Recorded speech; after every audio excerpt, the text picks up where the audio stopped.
Andrade Rodríguez y estoy desde el Centro de Entrenamiento Logístico y Aduanero Empresarial de Smart Logistics de Colombia, dándole la más cordial de la bienvenida a todos ustedes al Importaller. Y para mí realmente es un placer dar inicio a esta emocionante jornada de aprendizaje sobre importaciones y espero de corazón que este curso sea una experiencia enriquecedora y que les proporcione las herramientas necesarias para incursionar con éxito en el apasionante mundo del comercio internacional. Así que desde hoy vamos a comenzar juntos este viaje hacia, hacia el conocimiento y hacia la excelencia en el régimen de importaciones.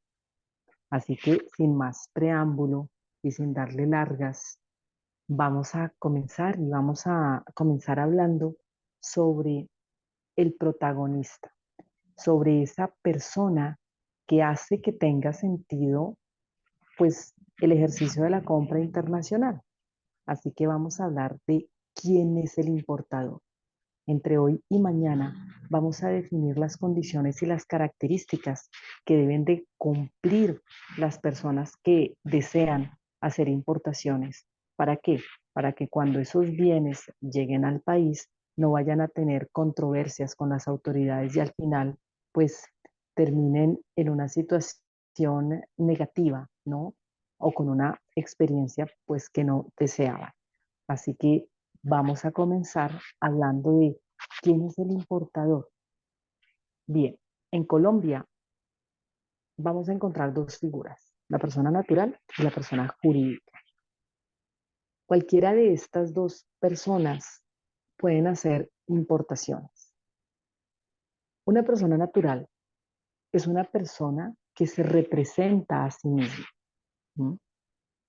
Y tiene la capacidad legal para realizar actos y contraer obligaciones. Ahí ya me están diciendo que por obligación debe ser mayor de edad, ¿no? Es una condición de la que no nos podemos escapar. Y una persona jurídica ya va a ser una entidad reconocida por la ley. Esa entidad la podemos ver como una empresa, como una asociatividad, la podemos ver como una fundación e incluso como una organización sin ánimo de lucro.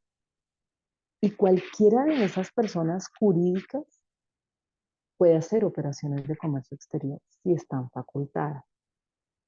La persona natural se representa a sí misma, les decía.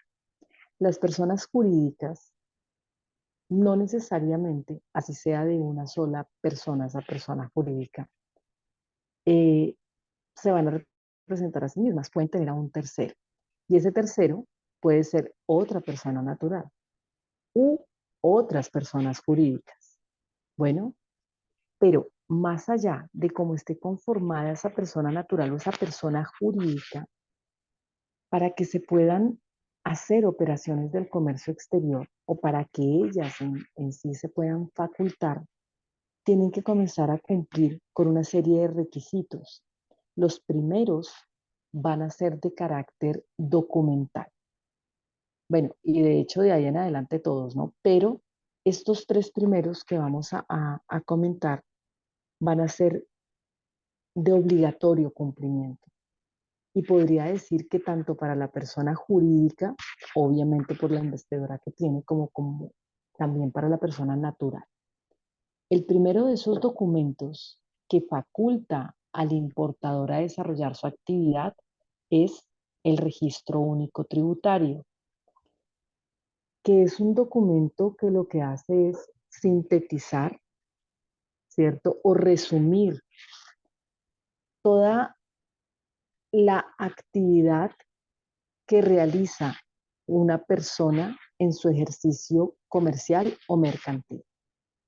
Ahí aparecen datos de identificación general, ¿no? El nombre, la dirección, el teléfono, correos electrónicos y demás. ¿Sí? Y adicional, aparece algo que es muy importante que lo tengan en cuenta y es la actividad económica. En el RUT va a aparecer con un código. ¿Sí? Esos códigos definen lo que usted hace en su negocio. Y esta parte Les repito, es muy importante. ¿Por qué? Porque mi actividad económica definida en el documento no puede ser diferente a mi realidad de importación. Ejemplo, yo no puedo decir con mis actividades económicas principales y secundarias que me dedico a la fabricación, al diseño, compra, venta, distribución de muebles de madera. Y al final en mi importación, con este mismo RUT, voy a estar trayendo productos cosméticos y de belleza. No va a empatar, no, no va a tener lógica. Y voy a comenzar a tener un inconveniente con mi proceso de importación. Entonces, eso es lo primero que tengo que identificar, que la actividad económica sea la realidad de la importación, o mejor, que la importación sea la realidad de la actividad económica. Pero no basta solo con eso. El documento como tal debe de estar habilitado para que ese posible importador pueda desarrollar su compra internacional. ¿Cómo se habilita? En la casilla 53 aparecen todos los códigos o todas las responsabilidades que ese empresario o ese emprendedor deben de cumplir. ¿Mm? Entre ellas, si quieren hacer operaciones de comercio exterior, aparece el código 10, que se define como obligado aduanero. ¿Quién es un obligado aduanero? Un obligado aduanero es una persona que puede hacer operaciones de comercio exterior, ¿no? Ya, simple. Esa es una explicación concreta. Pero no basta solamente con tener el código 10 en la casilla 53, sino que en la casilla 54 tiene que aparecer el código 23. El código 23 define a los importadores. Entonces, primera condición para facultarse como importador, indistintamente cuál figura sea, natural o jurídica, ¿no?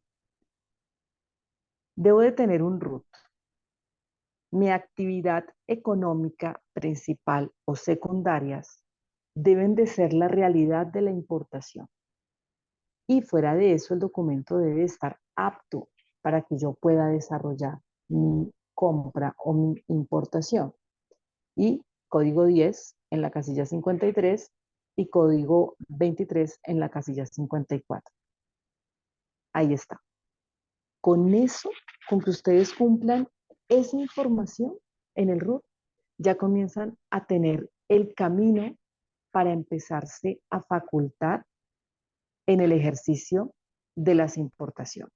Bueno, eso es lo primero. El segundo documento regularmente se conoce como matrícula mercantil y lo habitual es que las personas jurídicas sean las que tengan el documento. Es decir, es un documento que termina siendo más habitual en las personas jurídicas que en las personas naturales. Y no con esto estoy diciendo que una persona natural no lo tenga, ¿no? En las operaciones de comercio exterior, lo recomendable es que tanto la persona jurídica como la persona natural tengan su matrícula mercantil. Bueno, la matrícula mercantil básicamente es el documento que indica que hubo un registro de esa actividad empresarial, ¿no? Que hay unos estatutos en el caso de las personas jurídicas, hay unos estatutos que parametrizan la manera en la que la empresa va a trabajar y define además el tipo de empresa que es, ¿no? Si es una sociedad anónima, si es una sociedad anónima simplificada, si es una limitada, si es una comandita, si es una, bueno, ahí se define, ¿no? Y pues bajo estas condiciones también comienzan a tener unas obligaciones, ¿no? El tipo de empresa también trae unas obligaciones. El objeto social que aparece en las matrículas mercantiles describe la actividad económica que se encuentra en el RUT, ¿no? Hay empresas que pueden tener varias actividades económicas y dentro de esas actividades económicas comienzan a tener unos alcances bien amplios para que puedan desarrollarse de una manera muy, muy grande, ¿no? Y eso está bien. Lo importante es que ese objeto social no vaya a ir en contravía nuevamente de las actividades comerciales. Y fuera de eso, pues también tiene que empatar o tiene que compaginar con la realidad de la importación. Ahora bien, ¿qué ocurre? Cuando las personas naturales deciden no registrarse ante la Cámara de Comercio para poder tener la matrícula mercantil, básicamente es porque no quieren entrar como en esa condición contable porque no se sienten listos aún. Aquí sí la recomendación es asesórense muy bien de un contador o pidan incluso la misma asistencia jurídica que les puede prestar la Cámara de Comercio hacia donde se dirijan, porque sí va a ser necesario para que puedan desarrollar sus importaciones de manera tranquila. ¿Por qué lo digo? Porque sí es una obligación y ya lo vamos a ver. No es algo que lo dejen para después, más si están pensando en generar negocio con las importaciones, porque pues al final es diferente que yo diga voy a hacer una importación porque quiero comprar cosas que voy a utilizar yo, no se las pretendo vender a nadie, ¿no? Y otra cosa es decir, voy a traer cosas y mi pretensión es venderlas a terceros. Ahí ya la condición comienza a ser diferente, ¿no? Ya es una persona natural con facultades especiales, ¿cierto? Y en ese punto, sí, la sugerencia está en que se formalicen con una cámara, ante una cámara de comercio, perdón, y obtengan su matrícula mercantil porque es un documento que se les va a exigir. ¿Listo? Bien. Tercer documento, y es la parte contable. Y aquí me van a comenzar a dar mucho más razón de lo que les comentaba frente a lo que significa el RUT y del por qué una persona natural debería de tener matrícula mercantil. Y es que lo que ocurre con la formalidad contable es que está dando toda la información legal de la empresa frente a cómo es que se están adquiriendo sus recursos económicos y cómo también la empresa le está dando vía a esos mismos recursos. Y es que es una actividad absolutamente trazable. Em, Se sabe de dónde salieron esos recursos, es decir, eh, por qué causa es que están llegando esos dineros a las cuentas de la empresa y también cómo es que los están invirtiendo y a quiénes se los están invirtiendo, ¿no? Y quiénes son los que le están pagando. Esta actividad puede ser muy habitual dentro de las personas jurídicas, nuevamente, ¿no? Porque comienzan siendo una exigencia. Una persona jurídica por obligación necesita tener al día su contabilidad y una persona natural también la debería tener al día. Pero como asesora sí me he dado cuenta que hay muchas empresas emergentes que no le ven tanta importancia o tanta necesidad al comienzo de manejar de forma responsable su contabilidad. Responsable me refiero a que tengan todos los registros como corresponden, a que tengan un contador, ¿no? A que paguen impuestos, toda esa parte que se tiene que trabajar de la mano de un experto, ¿no? Entonces, sí, hay personas aquí jurídicas que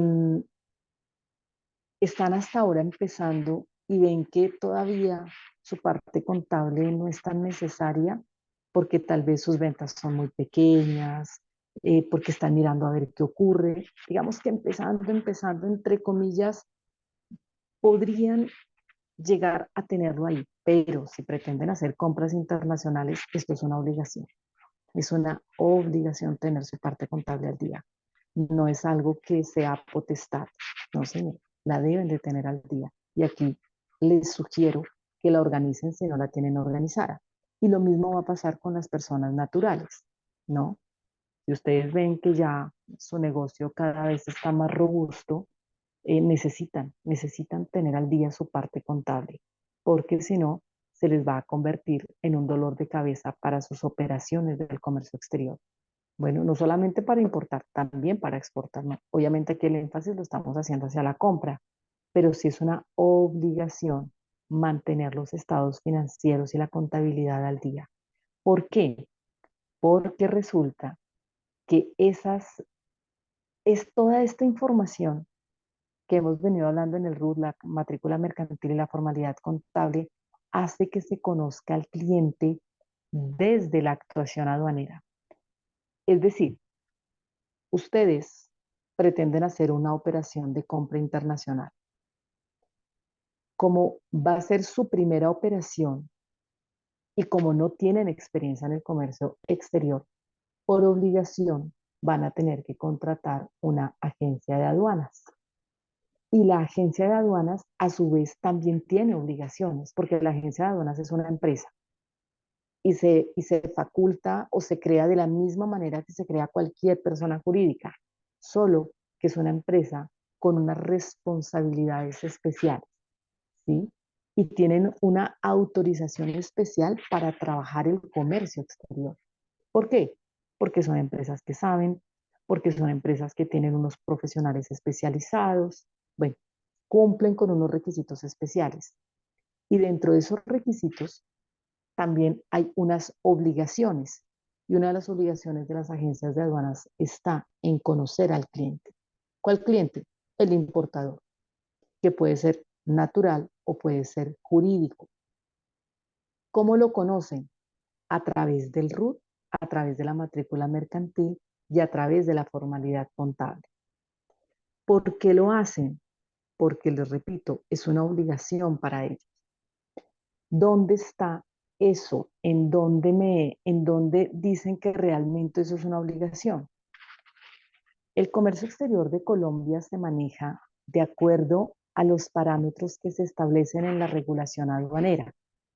La regulación aduanera eh, está conformada por el decreto 1165 de 2019 y la resolución 046 del mismo año, y las demás normas que acompañen, modifiquen, deroguen, cambien y demás. ¿Listo? Por ahora son estos dos y una modificación que les voy a mostrar en un momento. Bueno, pero esta es la regulación, esta es la ley, esta es la norma, esta es la forma. Bueno, bien, estábamos diciendo que las agencias de aduanas tienen la obligación de conocer al cliente. Y les dije a su vez que estaba reglamentado tanto en el decreto como en la resolución. Les muestro. En el artículo 50 del decreto 1165 habla del conocimiento del cliente. ¿Mm? Y las agencias de aduanas tienen la obligación de protegerse contra prácticas relacionadas con lavado de activos, contrabando, evasión y cualquier otra conducta irregular. ¿De parte de quién? De sus clientes. ¿Cuáles posiblemente? Los importadores. Es por eso que para poderlos conocer, una agencia de aduana le va a exigir tanto a una persona natural como jurídica que le enseñe todos sus documentos que hacen que su actividad sea legal. RUT, matrícula mercantil y su formalidad contable. Y es una exigencia para las cámaras, para las agencias de aduana. Y por ende, esa exigencia se va a trasladar al importador. Entonces, en el artículo 50 del 1165, del decreto 1165, le están diciendo que deben de obtener información que haga que conozca a su cliente. ¿Mm? ¿Dónde se profundiza esto con mayor fuerza? En la resolución 046. Paréntesis pequeñito. Recordemos que los decretos van a ser esas normas principales que van a indicar, ¿cierto?, las disposiciones que se emiten desde el Poder Ejecutivo, ¿cierto?, con el fin de regular ciertos aspectos específicos de una administración. En este caso, estaríamos hablando de la parte aduanera. ¿M?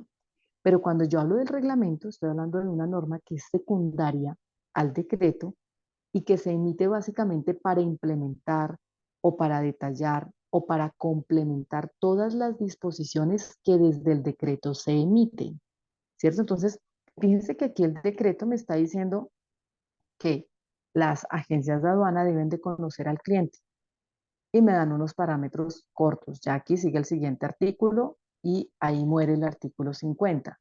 Pero si yo me vengo aquí a la resolución y veo el artículo 75 que también habla del conocimiento del cliente, es mucho más amplia la información, ¿cierto? Aquí ya me comienzo a hablar de personas naturales, personas jurídicas, personas naturales comerciantes y demás.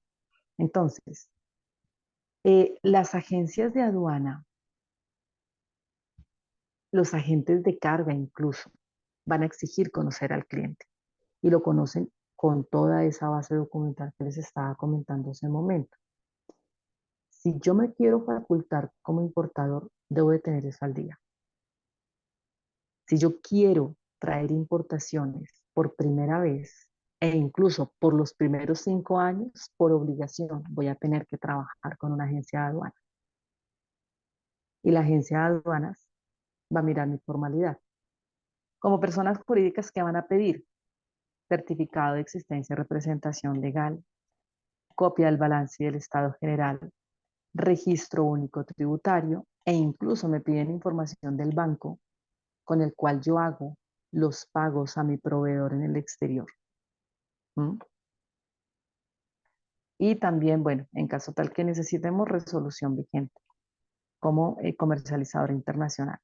En el caso de ser una persona natural comerciante, que es lo que les venía explicando hace un momento, si yo soy una persona natural y deseo hacer compras en el exterior para que esas cosas lleguen al país y yo las comience a vender, yo ya no soy cualquier persona natural, soy una persona natural comerciante. ¿Mm? Y en esa misma línea, ¿qué me va a exigir la agencia de aduanas? El certificado de matrícula mercantil, copia del balance general, es decir, toda mi parte contable, registro único tributario y nuevamente el banco con el cual yo realizo todas mis operaciones de transferencias internacionales e incluso locales. Bueno, y para las demás personas naturales, es decir, para esas personas que hacen importaciones y lo último que piensan es en hacer ventas de las cosas que traen. Esas serían las demás personas naturales. ¿Qué les van a pedir? Fotocopia de la cédula, registro único tributario e información sobre el banco con el cual hicieron la compra en el exterior. Compré, compré ropa o compré muebles para mi casa. No estoy pretendiendo vendérselos absolutamente a nada. Bueno, pero aquí viene otra cosa interesante. Resulta que aquí hay un parágrafo y dice que las agencias de aduana podrán adicionar otros requisitos que consideren necesarios y pertinentes para un adecuado conocimiento y control de sus clientes. Eso me lleva a mí a pensar en que las agencias pueden estar solicitando más información de la que me entregan estos 3 primeros documentos. ¿Por qué lo hacen? ¿Por qué lo hacen? Porque es que también hay que entender el por qué lo hacen. Porque conocer el cliente, uno, es una obligación de las agencias de aduana, de los agentes de carga, de todos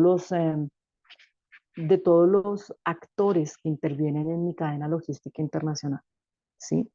Y fuera de eso, me va a generar confianza. Y de hecho así se llegó a denominar y así se define como tal el usuario de confianza. ¿Quién es un usuario de confianza?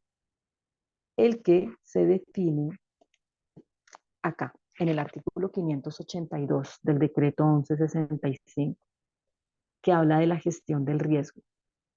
La gestión del riesgo es básicamente determinar que ese importador es un usuario de confianza, no está haciendo nada ilícito.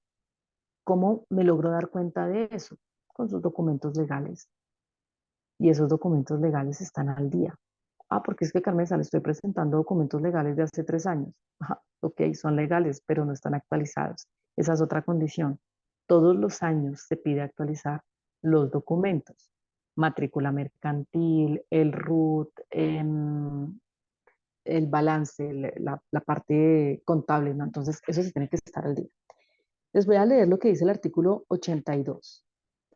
El riesgo es la probabilidad de que no se cumpla con la normativa aduanera vigente y, en general, con las obligaciones administradas por la Unidad Administrativa Especial Dirección de Impuestos y Aduanas Nacionales, DIAN. ¿Cuáles son las obligaciones administradas por la DIAN?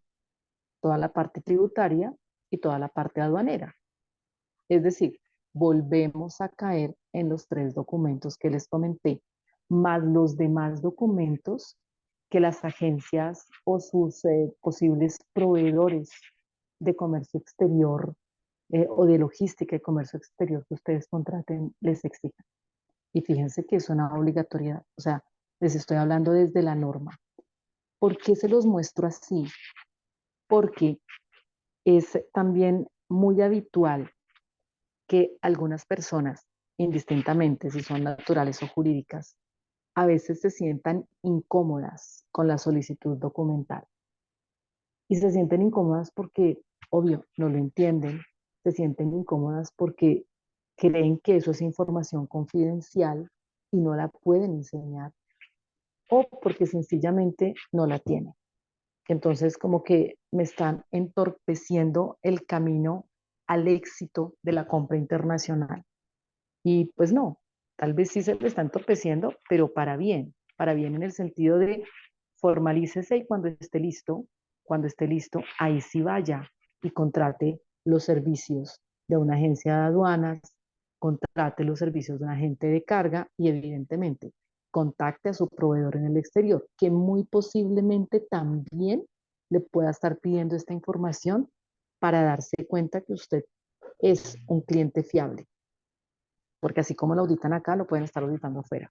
No, yo no le voy a vender a cualquiera, porque hoy en día se hablan de cadenas de abastecimiento seguras. Y si yo estoy fuera de Colombia y pretendo venderle a una persona que tal vez no tiene una buena reputación en el mercado, eso puede perjudicarme a mí también como empresa. Entonces preferiría no venderle. ¿Listo? Entonces, miren todo este panorama que les estoy mostrando acá. Entonces, piensen muy bien. En el momento en que yo voy a hacer una importación, más allá, si me encuentro en esta condición o si me encuentro en esta otra, ¿será que la voy a poder hacer? Esa es una muy buena reflexión. Y aquí espero de verdad, de todo corazón, que ustedes piensen si vale la pena primero entender cuánto me vale un metro cúbico antes de verificar si estoy o no en condiciones de hacer una importación, o si alguien más la hace por mí, porque esa figura también existe. Venga, yo no tengo nada, usted me puede hacer la importación. Claro, yo hago la importación por usted, pero ¿y será fiable? Porque yo también tendría que entrar a revisarle todo eso a quien me está ofreciendo ese servicio, ¿no? Es importante que también lo vean desde ahí. Ahora, paréntesis. Puede surgir que hayan personas que digan, no, pero momento, Carmen, yo he hecho compras internacionales y nunca me han pedido nada de lo que usted me está diciendo. Jamás. Eso no, no, nunca. O sea, eh, he hecho compras varias desde hace muchos años y jamás me han pedido eso. ¿Mm? Eso pasa porque sencillamente están haciendo algo que se conoce como, se puede denominar como una importación menor. ¿Qué es una importación menor? Una importación menor es una compra que se hace a nivel internacional y que no supera ciertos topes y por ende pueden utilizar el tráfico postal o la mensajería expresa, que termina siendo tal vez un término un poco más común, ¿no? O una palabra que si bien es francesa, no, creo que muy pocos la saben pronunciar muy bien, pero son los famosos courier, ¿no? Courier define mensajero. o mensajería. Entonces, ojo, si ustedes contratan un servicio de mensajería expresa para que lleguen las cosas al país y las entreguen directamente en una dirección definida por ustedes, no quiere decir que no haya habido una actividad aduanera al interior de toda esa operación.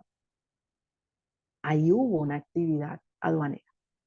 Bueno, y como hubo una actividad aduanera, se deben de cumplir de manera simultánea todos los requisitos que se cubren para esa importación menor. Lo que sí es cierto es que ustedes ya son importadores, como personas naturales o como personas jurídicas, ya son importadores. Y están en algo que se conoce como el régimen postal. Bueno, eso se va a conocer como tráfico postal y envíos urgentes, que tienen unas condiciones también para trabajarse. Cuando esto ocurre regularmente, las personas naturales o jurídicas no necesitan entregar nada de esto que les comenté. ¿Por qué? Porque compran directamente a su posible proveedor o a su proveedor posible, no, perdón, a su proveedor en cualquier lugar del mundo, transan y las cosas les llegan a su casa. ¿Por qué les llegan a su casa? Porque de manera simultánea se están cumpliendo con los siguientes requisitos. Primero, la cosa que compraron no supera los $2.000. Por centavos pueden haber cambios de modalidad. Es decir, que las cosas cuando lleguen aquí al país ya no lleguen a la dirección que ustedes definieron, sino que las autoridades digan, no, no se va para X y Z dirección, sino que la mandamos a un depósito aduanero y no sale de allá hasta que esa persona natural o jurídica cumpla con todo lo que les comenté de manera previa. Es decir, que contraten una agencia de aduanas. Y para que contraten una agencia de aduanas, pues ya saben cuáles son las condiciones que ustedes deben de tener, ¿no? Toda la base documental al día. Entonces, uno, que no supere los $2.000. Dos, que no supere los 50 kilogramos. Tres, y esta parte es súper interesante, que no incluyan mercancías sobre las cuales existan restricciones legales. ¿Qué es una restricción legal? Que un producto deba de cumplir con un requisito específico para que pueda ingresar al país y se pueda utilizar, incluso si es para uso propio. Como que, por ejemplo, no, Carmen, es que imagínense, esos son llamadas de todos los días.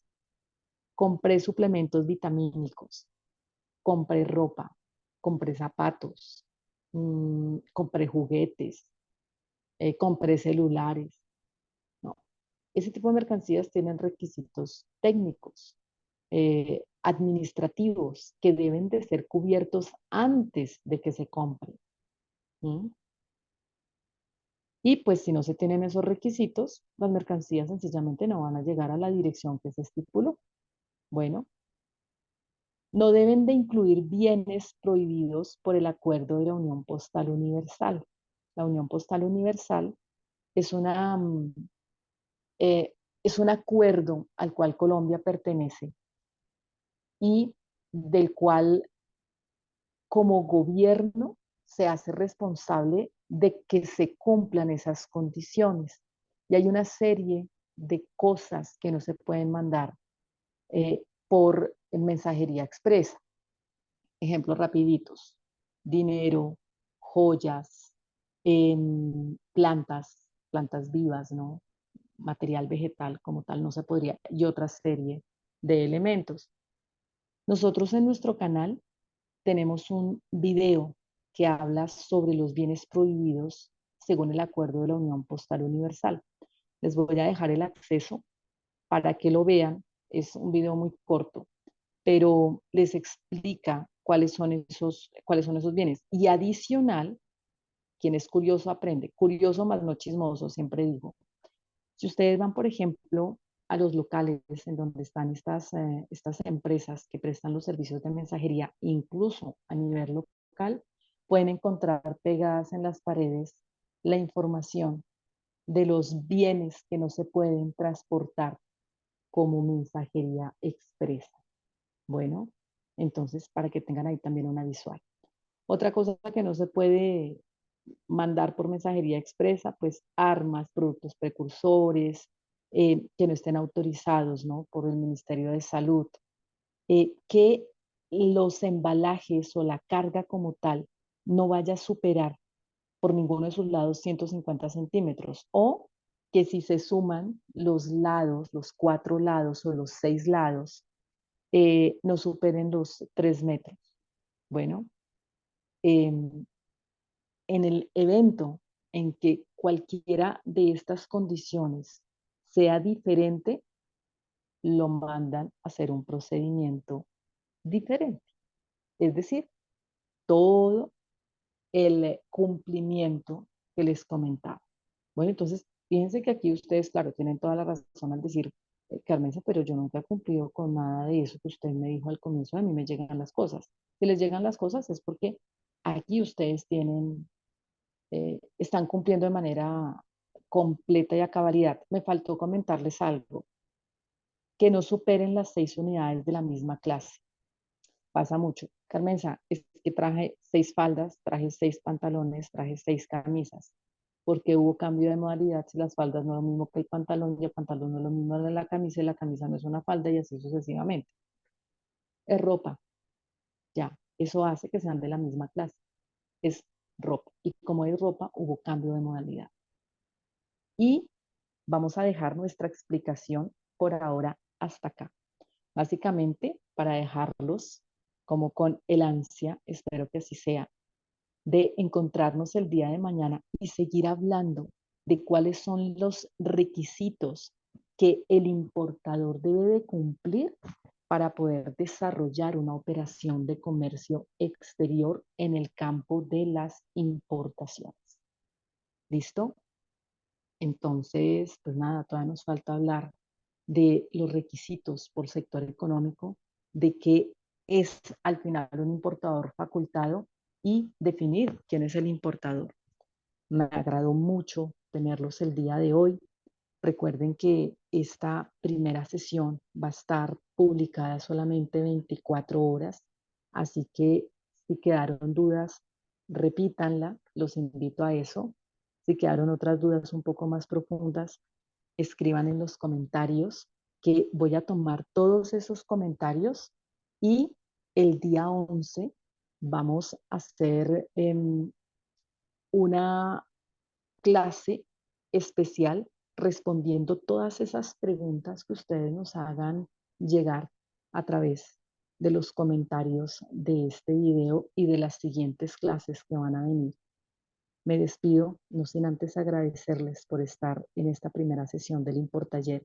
Espero que esta primera explicación, que fue un abrebocas a todo lo que vamos a ir tocando, sea realmente valioso por ustedes, para ustedes y que les ayude ostensiblemente en mejorar quienes ya están en el ejercicio sus operaciones de compra internacional y quienes están empezando hasta ahora a realizarlas, pues que comiencen a mirar de manera estratégica cuáles son las cosas que deben de tener presentes para que sencillamente no vayan a entorpecer su actividad. Un abrazo gigantesco y nos vemos mañana.